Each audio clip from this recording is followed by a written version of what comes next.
That's surprising because that's the first ambulance we've seen today. Say. That is surprising because that's the first ambulance we've seen the whole day today. ഈ ദിവസം മുഴുവൻ നാം സഞ്ചരിച്ചിട്ട് ആദ്യമായിട്ട് കാണുന്ന ambulance ആണിത് എന്നാണ് രാഹുൽജി പറയുന്നത്. I'd like to welcome all the senior leaders from the UDF who are sitting on the stage, the senior leaders who are sitting here in front of us, UDF workers, brothers and sisters, friends from the media. വേദിയിലും വേദിക്ക് പുറത്തും സന്നിഹിതരായിട്ടുള്ള UDFന്റെ സമുന്നതരായ നേതാക്കളെയും എല്ലാ പ്രവർത്തകരെയും എൻ്റെ എല്ലാ സ്നേഹിതരെയും സഹോദര സഹോദരിമാരെയും മുഴുവൻ നാട്ടുകാരെയും ഞാൻ അഭിവാദ്യം ചെയ്യുന്നു, സ്വാഗതം ചെയ്യുന്നു. You have walked with us today, supported us and given all your energy to the yatra. നിങ്ങളെല്ലാവരും ഈ യാത്രയിലൂടെ ഞങ്ങളോടൊപ്പം പ്രവർത്തിക്കുന്നു, ഞങ്ങളെ പിന്തുണക്കുന്നു. നിങ്ങളുടെ സകലവിധ ഊർജവും ഈ മഹത്തായ യാത്രയ്ക്ക് വേണ്ടി നിങ്ങൾ സമർപ്പിക്കുകയും ചെയ്തിരിക്കുന്നു. Walking across Kerala, walking across India is not a small task.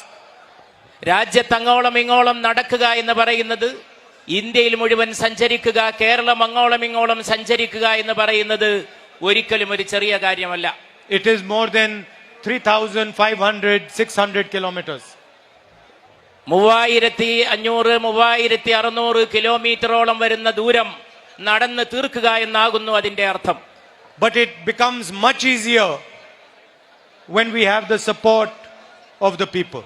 പക്ഷേ ജനങ്ങളുടെ പിന്തുണയുണ്ടെങ്കിൽ അത് വളരെ വളരെ എളുപ്പമായി തീരുന്നുവെന്ന് തെളിയിച്ചിട്ടുള്ള യാത്രയാണ് ഇവിടെ നടന്നുകൊണ്ടിരിക്കുന്നത്. We get up in the morning at 6 o'clock. We walk the whole day, arrive here today now at 7:30, and we are less tired now than when we were in the morning. ഞങ്ങൾ കാലത്തുണരുന്നു, 6 മണിയോടുകൂടി നടത്തം ആരംഭിക്കുന്നു. അങ്ങനെ രാവിലെ മുതൽ ആരംഭിച്ച നടത്തം 6 മണിക്ക് തുടങ്ങിയത് ഇപ്പോഴിതാ ഇവിടെ 7 മണിക്ക് ശേഷം എത്തിച്ചേർന്നിരിക്കുകയാണ്. രാവിലെ ഉണ്ടായിരുന്ന ക്ഷീണം പോലും ഇപ്പോഴില്ല എന്നുള്ളതാണ് നടന്നു കഴിഞ്ഞപ്പോൾ നമ്മുടെ അവസ്ഥാവിശേഷം. It is like swimming inside a river. നദിയിലൂടെ നീന്തും പോലെയാകുന്നു ഈ അനുഭവം. Where the river is pulling you along. നാം മുന്നോട്ട് പോകുമ്പോൾ നദിയാണ് നമ്മെ മുന്നോട്ട് തള്ളി മുന്നോട്ട് നയിക്കുന്നത് എന്നാണ് ആ നീന്തലിന്റെ അനുഭവം. That is how I have been feeling since the beginning of this yatra. അതാണ് ഈ യാത്രയുടെ തുടക്കം മുതൽ എനിക്ക് അനുഭവവേദ്യമായി കൊണ്ടിരിക്കുന്ന സത്യം. There is a river that is flowing and we are flowing inside that river. ഇവിടെ ഒരു പുഴ ഒഴുകുകയാണ്, ഞങ്ങളും ആ പുഴയിലൂടെ മുന്നോട്ട് മുന്നോട്ട് ഒഴുകിക്കൊണ്ടേയിരിക്കുന്നു. And I have been noticing the characteristics of this river that we are swimming inside. ഞങ്ങൾ നീന്തുന്ന ഈ പുഴയുടെ സവിശേഷതകളും അതിന്റെ പ്രത്യേകതകളും ഞാൻ നിരീക്ഷിച്ചു വരികയായിരുന്നു. First thing, there is no hatred, there is no anger, there is no violence in this river. ഈ പുഴയുടെ ഏറ്റവും വലിയ സവിശേഷത അതിൽ വൈരമില്ല, വെറുപ്പില്ല, ഹിംസയില്ല, അതിൽ സൗഹൃദം മാത്രമേ ഉള്ളൂ എന്നുള്ളതാണ്. Second thing I have noticed is as we are flowing in this river, there are many currents in the river. ഈ പുഴയുടെ ഏറ്റവും വലിയ പ്രത്യേകത അതിൽ ഒരുപാട് അന്തർധാരകളും ഒരുപാട് അലമാലകളും അടങ്ങിയിട്ടുണ്ട് എന്നുള്ളതാണ്. Sometimes the water flows slightly strongly in one direction. ചിലപ്പോൾ ഈ പുഴയിലെ ഓളങ്ങൾ കുറച്ച് ശക്തമായി ഒഴുകുന്നു. And maybe some people fall down. ചിലപ്പോൾ ആ പുഴയുടെ അലകളിൽപ്പെട്ട് ചിലർ വീണു പോവുകയും ചെയ്യുന്നു. Sometimes some people also get hurt. I've seen, for example, one policewoman, she fell inside a drain. ചിലപ്പോൾ വളരെ വേദനാജനകമെന്ന് പറയട്ടെ, ചിലപ്പോൾ ഈ ജാതക്കടയിൽ ചിലർ വീണുപോയ അനുഭവത്തിനും ഞാൻ സാക്ഷ്യം വഹിച്ചു. ഒരു വനിതാ പോലീസ് ഉദ്യോഗസ്ഥ വീണുപോയത് ഞാൻ ഇവിടെ അനുസ്മരിക്കുകയാണ്. Because there is tremendous energy in the river, sometimes it hurts somebody. ഈ ശക്തമായ ഊർജമുള്ള ഒഴുക്കായതുകൊണ്ട് ചിലപ്പോൾ ആ ഊർജ പ്രവാഹം ചിലരെ പ്രതികൂലമായി ബാധിക്കുന്നുവെന്നുള്ളതാണ് അതിൽ അനുഭവം. But what I've noticed is the moment someone falls down, moment somebody gets hurt, the entire river picks that person up again. പക്ഷേ എന്റെ അനുഭവം എന്തെന്നാൽ അങ്ങനെ ആർക്കെങ്കിലും എന്തെങ്കിലും വേദന സംഭവിക്കുന്നുവെങ്കിൽ ആ വേദനിക്കുന്ന ഒരു സഹോദരന് വേണ്ടി സഹോദരിക്ക് വേണ്ടി പുഴ ഒന്നടങ്കം സ്തംഭിച്ചു നിന്ന് അവരെ ഉയർത്തിയെടുക്കുന്നു ആ ബുദ്ധിമുട്ടിൽ നിന്ന് ആ വിഷമാവസ്ഥയിൽ നിന്ന് എന്നുള്ളത്. And if the person needs help, the river provides the help. ആ ഏതെങ്കിലും ഒരു വ്യക്തിക്ക് സഹായം ആവശ്യമുണ്ടെങ്കിൽ പുഴ തന്നെ സഹായം ദാനം ചെയ്യുന്നു എന്നുള്ളതാണ്. The river does not ask when a person falls, which religion are you from? Which community are you from? Which language do you speak? Are you a woman or a man? The river does not ask these questions. The river helps immediately. ഈ പുഴ അതിലൂടെ ഒഴുകുന്ന ആരോടും ചോദിക്കുന്നില്ല നിന്റെ മതമേതാണ്, ജാതി ഏതാണ്, സമുദായം ഏതാണ്, നീ സംസാരിക്കുന്ന ഭാഷ ഏതാണ് എന്നതിലൂടെ ഒഴുകുന്ന ഒരു വ്യക്തിയോടും ഈ പുഴ ചോദിക്കുന്നേയില്ല. So in a sense, this river represents our country, India. It represents this state, Kerala. അതിന്റെ അർത്ഥം ഈ പുഴ നമ്മുടെ രാജ്യത്തെ പ്രതിനിധീകരിക്കുന്നു. ഈ പുഴ മറ്റൊന്നല്ല, അത് ഇന്ത്യ തന്നെയാണ്, കേരളം തന്നെയാണ് ആ പുഴ. It is part of your culture. അത് നിങ്ങളുടെ സംസ്കാരത്തിന്റെ ഭാഗമാണ്, അതിന്റെ ശക്തിയാണ്. Your great leaders, through the ages, they have promoted these ideas. യുഗയുഗാന്തരങ്ങളായി ഈ പുഴയെ അത് ഉയർത്തിക്കുന്ന ആശയങ്ങളെ നിങ്ങളുടെ നേതാക്കന്മാർ പാലൂട്ടി പോന്നതാണ്. They did not seek to divide Kerala. അതൊരിക്കലും തന്നെ കേരളത്തെ വിഭജിക്കാൻ വേണ്ടി മുന്നോട്ട് വന്ന നേതാക്കളായിരുന്നില്ല. They did not seek to set fire to Kerala. അവരൊരിക്കലും കേരളത്തിന് തീ കൊടുക്കാൻ ഉദ്ദേശിച്ച നേതാക്കളായിരുന്നു. They did not seek to spread hatred in Kerala. ഒരിക്കലും കേരളത്തിൽ വെറുപ്പുണ്ടാക്കിയ നേതാക്കളായിരുന്നില്ല. They seek to unite Kerala, to make Kerala harmonious and to make Kerala as powerful as it possibly can be. അവർ കേരളത്തെ ഒന്നിപ്പിക്കാനും ശക്തിപ്പെടുത്താനും സാധ്യമായത്ര ഏറ്റവും വലിയ ഐക്യത്തോടെ നിലകൊള്ളുന്ന ഒരു ശക്തിയുറ്റ നാടാക്കി മാറ്റാനും വേണ്ടി പ്രവർത്തിച്ച നേതാക്കളായിരുന്നു. And wherever I've gone in this beautiful state, I have seen symbols of this unity, of this harmony. ഈ ഐക്യത്തിന്റെ ചിഹ്നങ്ങൾ, ഈ സൗഹൃദത്തിന്റെ അടയാളങ്ങളാണ് കേരളത്തിൽ അങ്ങോളം ഇങ്ങോളം ചെന്നിടത്തെല്ലാം എനിക്ക് സാക്ഷിയാകാനും കാണുവാനും സാധിച്ചത്. For example, a symbol of this harmony is the Mamankam trade festival that you have over here, used to have over here. അതിൽപ്പെട്ട ഒരു ഉദാഹരണം, ഒരു പ്രതീകം ഈ നാട് കൊണ്ടാടിയിരുന്ന ഏറ്റവും വലിയ വ്യാപാര മേളയായ മാമാങ്കം മഹോത്സവമാണ് എന്നും ഞാൻ ഓർക്കുന്നു. So this is part of your DNA. ഇത് നിങ്ങളുടെ രക്തത്തിന്റെ ധമനിയുടെ ജീവന്റെ ഭാഗമായിട്ടുള്ള സംസ്കാരമാണ്. And wherever you look, this is visible in Kerala. നിങ്ങൾ എവിടെ നോക്കിയാലും ഈ മഹത്തായ സംഗതി നിങ്ങൾക്ക് ദൃശ്യമായി തീരും. And this is in a sense your strength. ഇതാണ് നിങ്ങളുടെ ശക്തിയുടെ രഹസ്യം. This is why Kerala has so much success across the world. ഇതുകൊണ്ടാണ് ലോകത്തങ്ങോളം ഇങ്ങോളം കേരളത്തിന് ഇത്ര വലിയ വിജയം വരിക്കാൻ ഇടയാക്കിയ ആ വിജയത്തിന്റെ പിന്നിലുള്ള ശക്തിവിശേഷം എന്നും നാം മനസ്സിലാക്കേണ്ടത്. The people of Kerala are humble and compassionate. കേരളത്തിലെ ജനങ്ങൾ വിനയാന്വിതരും കാരുണ്യമുള്ളവരുമാണ്. They have the ability to see another person suffering. അവർക്ക് കഷ്ടപ്പെടുന്ന മറ്റൊരു വ്യക്തിയെ കാണാനുള്ള വിശാല മനസ്സുണ്ട്. They have the ability to see another person's pain. മറ്റൊരാളുടെ വേദന അനുഭവിക്കാനുള്ള ഔദാര്യവും അതിനുള്ള മനസ്സും അവർക്കുണ്ട്. Regardless of who he is, where he comes from, whether he's male, female, what language he speaks, you have the ability to see people's pain. വേദനിക്കുന്ന മനുഷ്യന്റെ മതം, ജാതി, ലിംഗം, സമൂഹം, സമുദായം അതൊന്നും നോക്കാതെ വേദനിക്കുന്ന മനുഷ്യനെ തിരിച്ചറിയാനും സഹായിക്കാനുമുള്ള വിശാല മനസ്സാണത്. And this is why, for example, you have one of the best education systems in the country. അതുകൊണ്ടാണ് ലോകത്തെ ഏറ്റവും നല്ലൊരു വിദ്യാഭ്യാസ സംവിധാനം കേരളത്തിന് സമാർജിക്കാൻ സാധിക്കുകയുണ്ടായത്. This is why you can build cities like Dubai. അതുകൊണ്ടാണ് ദുബായ് പോലുള്ള ഒരു നഗരത്തെ കെട്ടിപ്പടുക്കാൻ നിങ്ങൾ മലയാളികൾക്ക് കഴിവുണ്ടായത്. And this is why your nurses go like ambassadors of Kerala across the world. അതുകൊണ്ടാണ് നിങ്ങളുടെ നഴ്സുമാരായ സഹോദരിമാർ ലോകത്തങ്ങോളം ഇങ്ങോളം നിങ്ങളുടെ സ്ഥാനപതികളായിട്ട് സഞ്ചരിക്കാനും ഇടയായിട്ട്.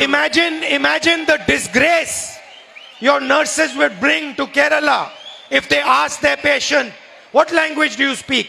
What religion are you from? Are you Muslim? Are you Hindu? Are you Christian? Imagine what would happen.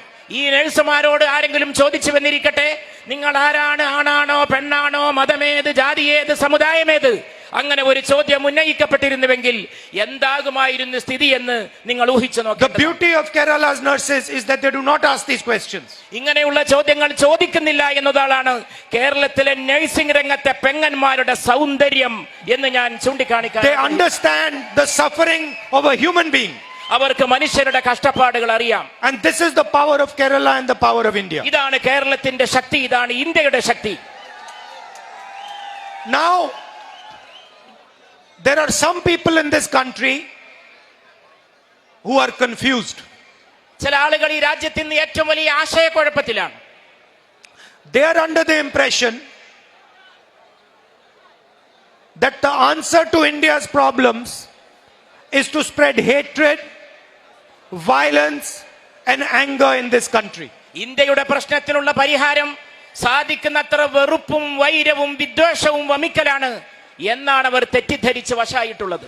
They believe in dividing this country and weakening this country. അവർ ഈ രാജ്യത്തെ വിഭജിക്കുന്നതിലും അതിനെ ദുർബലമാക്കുന്നതിലുമാണ് വിശ്വസിക്കുന്നത്. I want to ask you, ഞാൻ ചോദിക്കാൻ ആഗ്രഹിക്കുന്നു, let us look at this crowd over here. ഇവിടെ കൂടിയിട്ടുള്ള ഈ ജനസാമാന്യത്തെ, ഈ വലിയ ജനക്കൂട്ടത്തെ ഒന്ന് കാണുക. Look at all the talent in this crowd, the intelligence in this crowd, ഈ ജനക്കൂട്ടത്തിൽ അടങ്ങിയിട്ടുള്ള ശക്തിയെ കാണുക, the wisdom in this കഴിവുകളെ crowd, കാണുക. the wisdom in this crowd. ഈ ജനക്കൂട്ടത്തിൽ അടങ്ങിയിട്ടുള്ള ബുദ്ധിശക്തിയെ നിരീക്ഷിക്കുക. You can make this crowd do anything that it chooses. നിങ്ങൾക്ക് മനസ്സുണ്ടെങ്കിൽ നല്ല കാര്യങ്ങൾക്ക് വേണ്ടി ഈ ജനക്കൂട്ടത്തിന്റെ ശക്തിയെ നിങ്ങൾക്ക് എങ്ങനെയും ഉപയോഗപ്പെടുത്താൻ സാധിക്കുന്നതാണ്. If we unite the energy of this crowd, we can do anything we want. ഈ ജനക്കൂട്ടത്തിന്റെ ശക്തിയെ യോജിപ്പിച്ചു നിർത്താൻ കഴിയുമെങ്കിൽ, ഈ മഹത്തായ ജനസഞ്ചയത്തിന്റെ ശേഷിയെ, അവരുടെ ഊർജത്തെ സമാഹരിച്ചു നിർത്താൻ കഴിയുമെങ്കിൽ നിങ്ങൾക്ക് അത്ഭുതങ്ങൾ സൃഷ്ടിക്കാൻ You can സാധിക്കും. build great cities. നിങ്ങൾക്ക് വലിയ നഗരങ്ങൾ കെട്ടിപ്പടുക്കാം.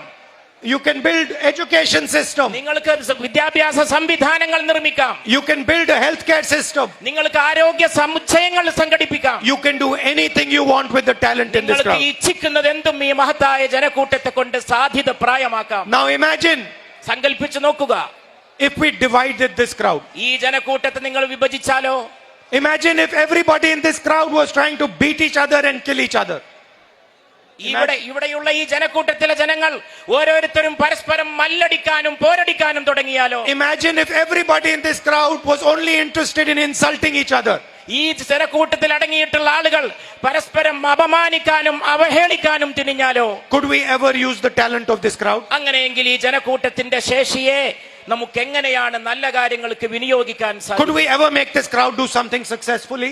നമുക്ക് അങ്ങനെ ഈ ജനക്കൂട്ടത്തെ ഒരു നല്ല കാര്യത്തിലേക്ക് നയിക്കുവാൻ സാധിക്കും. Could we build great cities? ആർക്കാണ് വലിയ നഗരങ്ങളെ അപ്പോൾ സൃഷ്ടിക്കാൻ Could we സാധിക്കും? build great hospitals? എങ്ങനെയാണ് ആശുപത്രികൾ, ആതുരാലയങ്ങളെ നിർമ്മിക്കാൻ Could we സാധിക്കും? build great universities? അങ്ങനെയാണ് സർവകലാശാലകളെ കെട്ടിപ്പടുക്കുക. Impossible.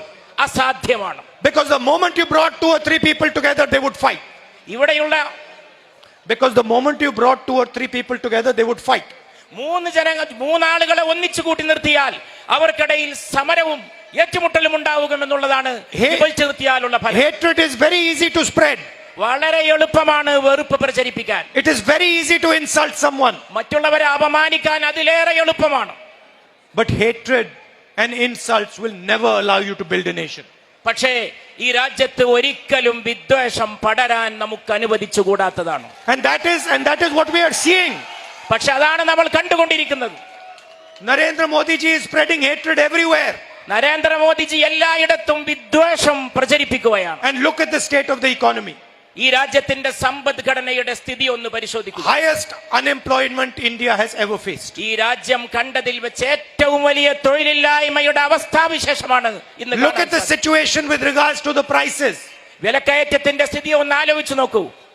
400 rupee cylinder has become 1000 rupee cylinder. 400 രൂപയുള്ള സിലിണ്ടറിൽ നിന്ന് 1000 രൂപയാണ് വില കയറിയിട്ടുള്ളത്. And you go and ask any of these businessmen, these small and medium businessmen, they will tell you that demonetization and GST has destroyed their lives. ഈ അങ്ങാടിയിലെ കച്ചവടക്കാരോട് പോയി ചോദിച്ചു നോക്കൂ, അവർ നിങ്ങളോട് പറയും നോട്ട് നിരോധനവും GSTയുമാണ് അവരുടെ കച്ചവടവും ജീവിതവും തൊലച്ചത് എന്ന സത്യം അവർ നിങ്ങളോട് പറയും. So you cannot have hatred and progress. നിങ്ങൾക്ക് ഒരിക്കലും വെറുപ്പും പുരോഗതിയും ഒന്നിച്ചു കൊണ്ടുപോകാൻ സാധിക്കില്ല. You cannot have violence and progress. നിങ്ങൾക്ക് ഒരിക്കലും ഹിംസയും പുരോയാനവും സമന്വയിപ്പിക്കാൻ സാധിക്കില്ല. You cannot have disharmony and progress. നിങ്ങൾക്ക് ഒരിക്കലും സൗഹൃദവും പുരോഗതിയും അതിലൂടെ സാധിക്കുകയും ഇല്ല. And that is the message of this yatra. അതാണ് ഈ യാത്രയുടെ സന്ദേശം. I want to say one more thing. ഞാൻ മറ്റൊരു കാര്യവും കൂടി പറയാൻ ആഗ്രഹിക്കുന്നു. And this is, to me, the single most important thing for this nation and for this state.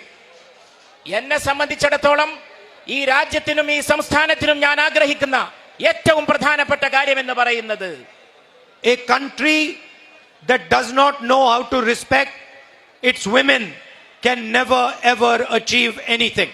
ഒരു രാജ്യം അതിന്റെ സ്വന്തം നാരിമാരെ, അതിന്റെ സ്വന്തം സഹോദരിമായ സ്ത്രീകളെ ബഹുമാനിക്കാൻ കഴിയുന്നില്ലെങ്കിൽ ആ രാജ്യത്തിൽ ഒരിക്കലും പുരോഗമനത്തിൽ എത്തിച്ചേരാൻ സാധിക്കില്ല എന്നുള്ളതാണ് ഞാൻ അടിയുറച്ച് വിശ്വസിക്കുന്ന പ്രമാണം. A country that does not know how to empower its women can never ever achieve anything. സ്ത്രീകളെ ശാക്തീകരിക്കാൻ തയ്യാറല്ലാത്ത ഒരു ജനതയ്ക്ക്, ഒരു രാജ്യത്തിന് ഒന്നും നേടിയെടുക്കാൻ സാധ്യമാവുകയില്ല. And a country that views its women as second class citizens is doomed to failure. രണ്ടാം തരം പൗരന്മാരായി സ്ത്രീകളെ പരിഗണിക്കുന്ന ഏതൊരു രാജ്യവും തകരുക തന്നെ ചെയ്യുമെന്നുള്ളതാണ് ഏറ്റവും വലിയ സത്യം. And the ideology of the BJP and the RSS views women as objects and as second class citizens. BJPയുടെയും RSSന്റെയും തത്വശാസ്ത്രം സ്ത്രീകളെ കേവലം ഉപകരണങ്ങളായും രണ്ടാം തരം പൗരന്മാരായും പൗരകളായും കാണുന്നുവെന്നുള്ളതാണ്. Many times you have heard when a woman gets molested, their leaders saying she got molested because it was her fault. നിങ്ങൾ പലപ്പോഴും കേട്ട് കാണും, ഈ രാജ്യത്ത് എവിടെയെങ്കിലും ഒരു സഹോദരി അപമാനിക്കപ്പെടുന്നുവെങ്കിൽ ചില നേതാക്കന്മാർ വിളിച്ചു പറയുകയാണ്, അവൾ അവളുടെ കുറ്റം കൊണ്ടാണ് അവഹേളിക്കപ്പെട്ടത്, അപമാനിക്കപ്പെട്ടത് എന്ന്. And we have possibly the best example of how the BJP RSS treats women in this country. ഈ രാജ്യത്തെ BJPയും RSSും സ്ത്രീകളെ എങ്ങനെ പരിഗണിക്കുന്നുവെന്നതിന്റെ ഏറ്റവും നല്ല ഉദാഹരണങ്ങൾ നമ്മുടെ മുമ്പിലൂടെ കടന്നുപോയിട്ടുണ്ട്. The most disgusting, the most shameful example, ഏറ്റവും നിരാശാജനകവും ഏറ്റവും ലജ്ജാകരവുമായിട്ടുള്ള ഉദാഹരണമാണത്. and I am talking about what has happened in Uttarakhand. ഞാൻ ഉത്തരാഖണ്ഡിലുണ്ടായ സംഭവ വികാസത്തിലേക്കാണ് നിങ്ങളുടെ ശ്രദ്ധ ക്ഷണിക്കുന്നത്. Brothers and sisters, I don't know if you are aware of this. എന്റെ സഹോദരന്മാരെ, സഹോദരിമാരെ, നിങ്ങൾ അതിനെക്കുറിച്ച് വേണ്ടുവോളം ബോധവാന്മാരാണോ എന്ന് എനിക്ക് അറിഞ്ഞുകൂടാ. But a BJP leader who ran a hotel, ഒരു ഹോട്ടൽ നടത്തിയിരുന്ന BJP നേതാവ്, whose son ran a hotel, അദ്ദേഹത്തിന്റെ മകനാണ് ഹോട്ടൽ നടത്തിയിരുന്നത്, was forcing a young girl who was a receptionist in that hotel to become a prostitute. താൻ നടത്തിയിരുന്ന ഹോട്ടലിലെ റിസപ്ഷനായിട്ട് ജോലി ചെയ്തിരുന്ന പെൺകുട്ടിയെ ഒരു അഭിസാരികയാകാനാണ് ആ നേതാവിന്റെ മകനും നേതാവും നിർബന്ധിച്ചു. Imagine this. ഒന്ന് സങ്കല്പിച്ചു നോക്കൂ ഇതിന്റെ അവസ്ഥ. A leader of the BJP owns a hotel. His son is forcing a woman to become a prostitute. ഒന്ന് ആലോചിച്ചു നോക്കൂ, ഒന്ന് സങ്കല്പിച്ചു നോക്കൂ. ഒരു ഹോട്ടൽ നടത്തുന്ന BJP നേതാവിന്റെ മകൻ സ്വന്തം ഹോട്ടലിലെ റിസപ്ഷനിസ്റ്റിനെ വേശ്യാപണിക്ക് നിർബന്ധിക്കുകയാണ്. There are messages on her WhatsApp where she is saying, I refuse to become a prostitute. ഞാനൊരു വ്യഭിചാരിയാകാൻ, ഒരു വ്യഭിചാരിണിയാകാൻ വിസമ്മതിക്കുന്നുവെന്ന് തുറന്നു പറയുന്ന ആ സഹോദരിയുടെ സന്ദേശങ്ങൾ സാമൂഹിക മാധ്യമങ്ങളിൽ ലഭ്യമാണ്. They are offering her 10,000-15,000 rupees to become a prostitute. അവിടെ 10,000-15,000 അല്ലെങ്കിൽ ഇത്രയെങ്കിലും സംഖ്യ കൊടുത്തുകൊണ്ട് അവർ അഭിസാരികയുടെ ജോലിക്ക് വേണ്ടി നിർബന്ധിക്കുന്ന സാഹചര്യം. And brothers and sisters, when this sister of ours refused to become a prostitute, she was found dead in a lake. അങ്ങനെ സ്വയം അഭിസാരികയാകാൻ തയ്യാറായില്ല എന്ന ഒറ്റ കാരണത്തിന്റെ പേരിൽ അതിന് വിസമ്മതിച്ച സഹോദരിയുടെ മൃതദേഹമാണ് പിന്നീട് അവിടെ കാണുവാൻ. When she refused to become a prostitute, she was found dead in a lake. അഭിസാരികയാകാൻ വിസമ്മതിച്ച പെൺകുട്ടിയുടെ മൃതദേഹം ഒരു തടാകത്തിൽ കാണപ്പെടുകയാണ്. That is the way the BJP treats the women of India. അങ്ങനെയാണ് BJP രാജ്യത്തെ സഹോദരിമാരോട് പെരുമാറുന്നത്. And who took action? ആരാണ് അവരെ പിടിക്കേണ്ടത്? Who took action on the people who did this? ഈ കുറ്റകൃത്യങ്ങൾ ചെയ്യുന്നവരെ ആരാണ് പിടികൂടേണ്ടത്? The people themselves was first to take action. ജനങ്ങൾ തന്നെയാണ് ഇത്തരം കാര്യങ്ങൾക്കെതിരെ ആദ്യമായിട്ട് നടപടിയെടുക്കേണ്ടത്. And what did the chief minister of the state do? ഈ സംസ്ഥാനത്തിലെ മുഖ്യമന്ത്രി എന്ത് ചെയ്യുന്നു? He destroyed the evidence in the case അദ്ദേഹം ഈ കേസിലുള്ള തെളിവുകൾ നശിപ്പിക്കുകയാണ് by destroying the hotel, അദ്ദേഹം ആ ഹോട്ടലുണ്ടായിരുന്ന തെളിവുകൾ നശിപ്പിച്ചു. so that nobody could ever find out what happened. കാരണം അവിടെ നടന്ന സംഭവ വികാസങ്ങൾ എന്തെന്ന് ആർക്കും മനസ്സിലാക്കാൻ ഒരു തെളിവും ബാക്കിയില്ലാത്ത വിധം അതിനെ This, brothers and sisters, is the ideology of the BJP. ഇതാണ് പ്രിയപ്പെട്ട സഹോദരന്മാരെ സഹോദരിമാരെ BJPയുടെ തത്വശാസ്ത്രം. Women are second class citizens for them, അവരെ സംബന്ധിച്ച് സ്ത്രീകൾ രണ്ടാം തരം പൗരകളാണ്. and India can never succeed with this ideology, ഈ ഒരു തത്വശാസ്ത്രം കൊണ്ട് ഇന്ത്യക്ക് ഒരിക്കലും വിജയിക്കാൻ കഴിയില്ല. because India's strength, biggest strength, are our women. കാരണം ഇന്ത്യയുടെ ഏറ്റവും വലിയ ശക്തി നമ്മുടെ സ്ത്രീ സമൂഹമാണ്. How can you talk about the future of a country if you cannot respect its women? സ്ത്രീകളെ ബഹുമാനിക്കാത്ത കാലത്തോളം നിങ്ങൾ എങ്ങനെയാണ് ഈ രാജ്യത്തിന്റെ ഭാവിയെ കുറിച്ച് സംസാരിക്കാൻ നിങ്ങൾക്ക് കഴിയുക? Brothers and sisters, this is the truth of the BJP ideology. ബഹുമാന്യ സഹോദരന്മാരെ സഹോദരിമാരെ, ഇതാണ് BJPയുടെ തത്വശാസ്ത്രത്തിന്റെ യാഥാർത്ഥ്യം എന്ന് പറയുന്നത്. They respect nothing except power. Our അധികാരമല്ലാതെ മറ്റൊന്നിനെയും ബഹുമാനിക്കുന്നവരല്ല. They will do anything to get to power. അവർ അധികാരത്തിലെത്താൻ എന്തും ചെയ്യാൻ തയ്യാറുള്ളവരാണ്. And then once they have power, they will do anything to stay in power. അധികാരം കിട്ടിക്കഴിഞ്ഞാലോ അവർ എന്തും ചെയ്യാൻ തയ്യാറാണ്. The result is that a young girl is dead in Uttarakhand. അതിന്റെ ഫലമാണ് ഉത്തരാഖണ്ഡിൽ ഒരു യുവതി കൊല്ലപ്പെട്ടു എന്നുള്ളത്. The only reason she's dead is because she refused to become a prostitute. അതിന്റെ ഒരേ ഒരു കാരണം സ്വയം അഭിസാരികയാകാൻ അവൾ വിസമ്മതിച്ചു എന്നുള്ളത് മാത്രമാണ്. And I feel that we need to send a message to the BJP. നാം ഇവർക്കൊരു സന്ദേശം നൽകേണ്ടതുണ്ടെന്ന് ഞാൻ വിശ്വസിക്കുന്നു. So at the end of this speech, I would like the crowd to stand in silence for 1 minute in memory of that girl and what she suffered. അതുകൊണ്ട് ഇവിടെ എത്തിച്ചേർന്നിട്ടുള്ള ഈ ജനക്കൂട്ടത്തിലെ എന്റെ എല്ലാ സഹോദരന്മാരും എന്റെ ഈ സംസാരത്തിന്റെ അവസാനത്തിൽ അതിന്റെ ഉപസംഹാര വേളയിൽ ആ സഹോദരിയോടുള്ള ആദര സൂചകമായി അനുശോചന സൂചകമായി ഒരു നിമിഷം എഴുന്നേറ്റ് നിന്ന് മൗനം ആചരിക്കണം എന്ന് ഞാൻ To send a message to them that we are not going to allow you to treat the women of India in this manner. ഇന്ത്യയിലെ സഹോദരിമാരെ, നിങ്ങൾ ഇങ്ങനെ കൈകാര്യം ചെയ്യുന്നതിനെ ഞങ്ങൾ ഒരിക്കലും അംഗീകരിക്കുകയില്ല എന്ന് ഉച്ചൈസ്തരം പ്രഖ്യാപിക്കുന്നതിന് വേണ്ടി. It does not matter how powerful you are, how much money you have. We are not going to allow you to treat the women of India in this way. നിങ്ങൾ എത്ര ശക്തന്മാരാണെങ്കിലും നിങ്ങൾ എത്ര പണക്കാരാണെങ്കിലും നിങ്ങളെ ഈ ദുശ്ചൈതിയെ ഞങ്ങൾ അനുവദിക്കുകയില്ല തന്നെ എന്ന് വിളിച്ചു പറയുന്നതിന് വേണ്ടിയാണ് ഈ മൗനം. I would like to thank all of you for walking with us today. ഞങ്ങളോടൊപ്പം നടന്നതിന് ഞാൻ നിങ്ങൾ എല്ലാവർക്കും നന്ദി പറയുന്നു. Thank you for giving all your support and your energy നിങ്ങളുടെ മുഴുവൻ പിന്തുണയും ഊർജവും തന്നതിന് നന്ദി. in helping us push the idea of a united India. ഞങ്ങളെ സഹായിച്ചതിന്, ഐക്യ ഭാരതത്തിന്റെ ആശയത്തെ ഉയർത്തിക്കാട്ടിയതിന്, in helping us fight so that youngsters in this country and in this state can get a job and are not going to be unemployed. ഈ നാട്ടിലെ ചെറുപ്പക്കാർക്ക് ജോലി ലഭിക്കണം, അവർ തൊഴിൽ രഹിതരായി തുടരരുത് എന്ന സന്ദേശം ഉയർത്തിപ്പിടിച്ചത്. And for helping us fight the immense inequality that this country is facing. അങ്ങേയറ്റത്തെ അതുല്യം, അങ്ങേയറ്റത്തെ അസമത്വം, തുല്യതയില്ലാത്ത അവസ്ഥാവിശേഷം ഈ രാജ്യത്ത് നിലനിൽക്കുമ്പോൾ അതിനെതിരെ പോരാടാനുള്ള ശക്തി നൽകിയതിന് ഞാൻ നിങ്ങൾക്ക് നന്ദി പറയുകയാണ്. We will not accept a country where 4 or 5 people have everything and millions and millions and millions of people have nothing. 4-5 ആളുകൾ മാത്രം എല്ലാം കൈക്കലാക്കുകയും മില്യൺ കണക്കിന് ജനങ്ങൾ ഒന്നുമില്ലാത്തവരായി മാറുകയും ചെയ്യുന്ന ഒരു രാജ്യത്തെ നമ്മൾ ഒരിക്കലും അംഗീകരിക്കാൻ പോകുന്നില്ല. We will not accept a country where the only qualification of the richest people has to be that they are close to the prime minister. പ്രധാനമന്ത്രിയെ സമീപിക്കുക എന്ന ഒറ്റ യോഗ്യത മതി ഈ നാട്ടിലെ ഏതൊരു കോടീശ്വരനും എന്തും ചെയ്യാനുള്ള ഒരു അവസ്ഥാവിശേഷം എന്നുള്ളതിനെയും നാം അംഗീകരിക്കുന്നില്ല. We will not accept a country where the second richest man in the world is Indian and the whole country is facing unemployment. ലോകത്തിലെ രണ്ടാമത്തെ ഏറ്റവും വലിയ സമ്പന്നൻ ഇന്ത്യക്കാരനായിരിക്കെ ഇന്ത്യയിലെ മില്യൺ കണക്കിലെ ജനങ്ങൾ ദരിദ്രരായി തുടരുന്നതിനെ നമ്മൾ ഒരിക്കലും അംഗീകരിക്കാൻ പോകുന്നില്ല. And I'd of course like to conclude by thanking Tangalji and thanking and giving us refuge this afternoon where we stayed.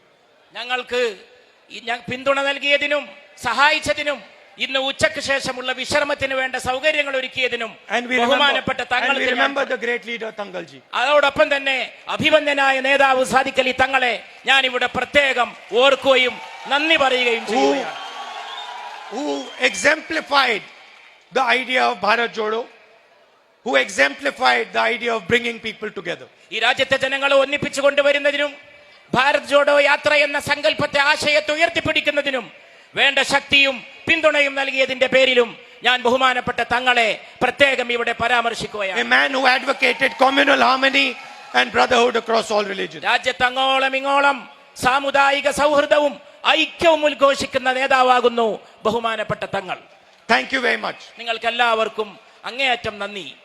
Now I would like everybody to stand in silence for 2 minutes for our sister who was brutally murdered in Uttarakhand by the BJP ministers. ഉത്തരാഖണ്ഡിൽ കൊല്ലപ്പെട്ട BJP മന്ത്രിമാരുടെയും പ്രവർത്തനങ്ങളാൽ കൊല്ലപ്പെട്ട സഹോദരിക്ക് വേണ്ടി 2 നിമിഷം മൗനമാചരിക്കണമെന്ന് ഞാൻ വീണ്ടും എന്റെ സഹോദരങ്ങളോട് അവസാനമായിട്ട് അഭ്യർത്ഥിക്കുകയാണ്.